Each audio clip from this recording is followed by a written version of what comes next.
और अब आगे देखिए कि अब राधिका अपनी माँ को बचाने के लिए क्या करती है। मुझे जितना याद है उस गुड़िया ने आखिरी में ये कहा था कि उसकी कोई डायरी है जिसमें कुछ नहीं मिलेगा।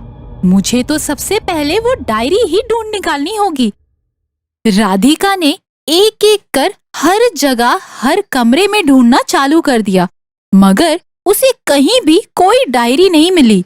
और तभी जब वो कमरे से बाहर निकलने वाली होती है, तभी उसे कोई अजीब सी आवाज उसके पैरों के नीचे से आती है। तो उसने तुरंत अपने कमरे में बिछे मैट्रेस को हटाया।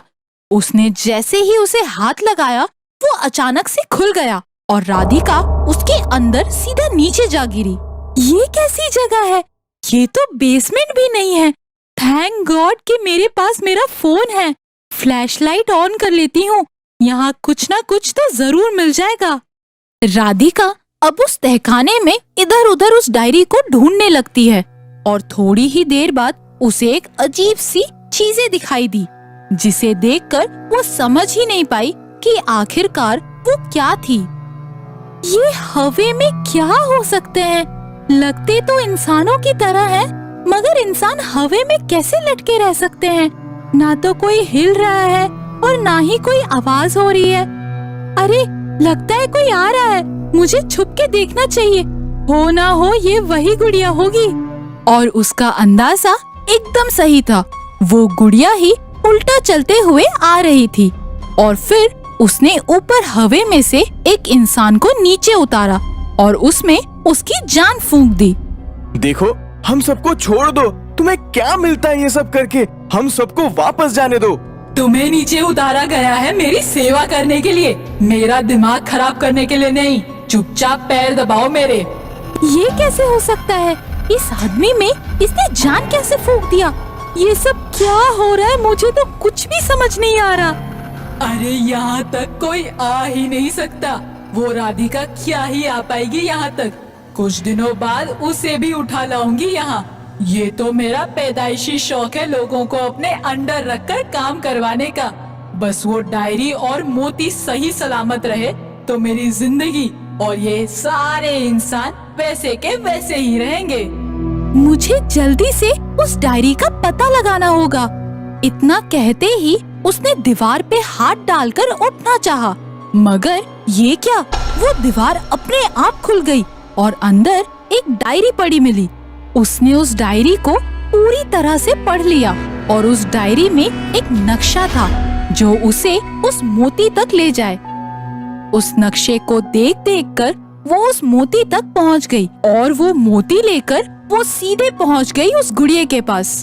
अब तेरा खेल खत्म शैतानी गुड़िया, मुझे सब पता चल चुका है। तेरा काम तो मैं अभी तमाम करती हूँ। मगर गुड़िया पलक झपकते ही उसके पास पहुंच गई और उसे एक जोरदार तमाचा मार दिया और राधिका उड़ते हुए गिर गई। थोड़ी देर बाद जब उसे होश आया, उसने देखा कि गुड़िया उससे कह रही थी, अब क्या करेगी राधिका? अब ये मोती और डायरी तो मेरे पास है। मगर तब तक वो आदमी वहाँ आ गया जो उस गुड़िया के आराम के लिए बिस्तर बना रहा था और राधिका ने मौके का फायदा उठाते हुए उसने वो मोती लिया और तोड़ दिया और उसे अपने बगल में ही एक लाइटर पड़ी हुई मिली। उसने तुरंत डायरी को आग लगा दिया। इसके साथ ही जब तक वो डायरी जलते रही, वो गुड़िया भी जलते रही और फिर जब आग बुझ गई तो उन सारे लोगों के साथ जिनको उस गुड़िया ने जादू से अपने साथ रख लिया था, उन सबके समेत वो घर पर मिले। फिर सबने राधिका का शुक्रिया अदा किया और फिर सब वहाँ से निकल गए। शहर के मार्केट से थोड़ी दूरी पर मंजू नाम की एक लड़की फूल बेचती थी। वो फूल बहुत ही सुंदर थे और उसकी खुशबू भी बहुत लुभावनी थी। जो कोई भी उस फूलों को देखता, वो फूल खरीदे बिना वहां से नहीं जा पाता था। एक दिन कबीर उस रास्ते से जा रहा होता है, तभी उसकी नजर मंजू और उन फूलों पर जाती है। उन फूलों के खुशबू से वो अपने आप को रोक नहीं पाता और फूल खरीद लेता है। घर जाकर कबीर वो फूल वास में रख देता है। थोड़ी देर बाद कबीर की माँ घर आती है। वो देखती है कि कबीर जमीन पर गिरा हुआ है। वो कबीर को उठाने की कोशिश करती है, लेकिन कबीर की जान जा चुकी होती है। कबीर की माँ उसे हॉस्पिटल ले जाती है, लेकिन डॉक्टर को भी उसकी मौत की कोई वजह समझ में नहीं आती। ऐसे रोज लोगों की मौत होने लगती है, जिसका कारण किसी को पता नहीं चलता। ये केस सीआईडी के पास आता है और एसीपी राणा कहते हैं, ये चल क्या रहा है शहर में? रोज लोगों की मौत हो रही है, क्या वजह होगी इसके पीछे? तो उसमें से उनका एक असिस्टेंट कहता है, सर हमने डॉक्टर से पूछताछ की है, उनका कहना है कि उन सभी लोगों की मौत दम घुटने की वजह से हुई, लेकिन उसका कारण धुआं या गला दबना नहीं है। डॉक्टरों का कहना है कि इन सभी लोगों की मौत एक ही तरह से हुई है। एसीपी राणा कहते हैं, ठीक है, अब हमें कुछ करना पड़ेगा, कुछ तो गड़बड़ है इस केस में। तुम सब लोग एक बार फिर से उन सब लोगों के घर जाओ जिनकी मौत हो चुकी थी, और घर का कोना कोना छान मारो, कुछ ना कुछ सुराग जरूर हाथ लगेगा। फिर सभी सीआईडी अफसर अलग अलग उन लोगों के घर जाकर तहकीकात करते हैं और ब्यूरो में आते हैं। राणा सर, हमें छानबीन के दौरान एक चीज मिली जो इन सभी वारदातों में कॉमन है। इन सभी लोगों के घरों में एक ही जैसे फूल मिले, और चौंकाने वाली बात यह है कि इतने दिनों के बाद भी वो फूल एकदम तरोताजा हैं। ये कैसे कह सकते हो? कबीर के घर के फूल भी ताजा ही थे क्या? हाँ सर, कबीर के घर के फूल भी ताजा ही थे, जबकि कबीर की मौत को 8 दिन से ऊपर हो गया। आमतौर पर फूल 2 दिन में मुरझा जाते हैं।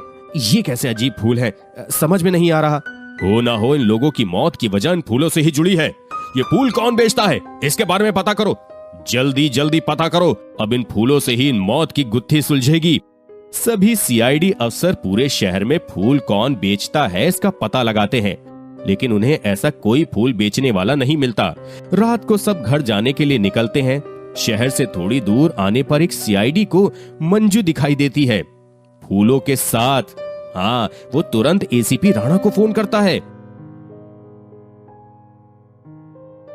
सर सर सर सर, मुझे शहर के बाहर एक लड़की दिखी जो ऐसे ही फूल बेच रही थी।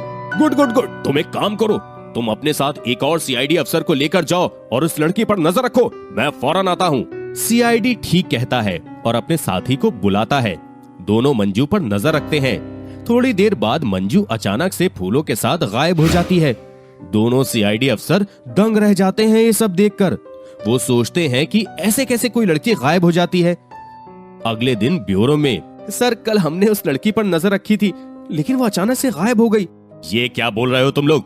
जी सर, हम सच बोल रहे हैं, हमने अपनी आंखों से उसे गायब होते देखा है। मुझे तो शक हो रहा था कि वो कोई लड़की नहीं, वो एक चुड़ैल है। सीआईडी अफसर होकर भूत, चुड़ैल, प्रेत पर विश्वास करते हो तुम? कैसे बेवकूफ हो।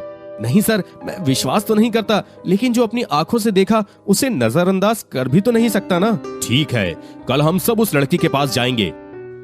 अगले दिन सभी अफसर एसीपी राणा के साथ मंजू के पास आते हैं और उससे कहते हैं, अरे वो फूल तो बहुत अच्छे हैं, कितने रुपए में बेचती हो तुम?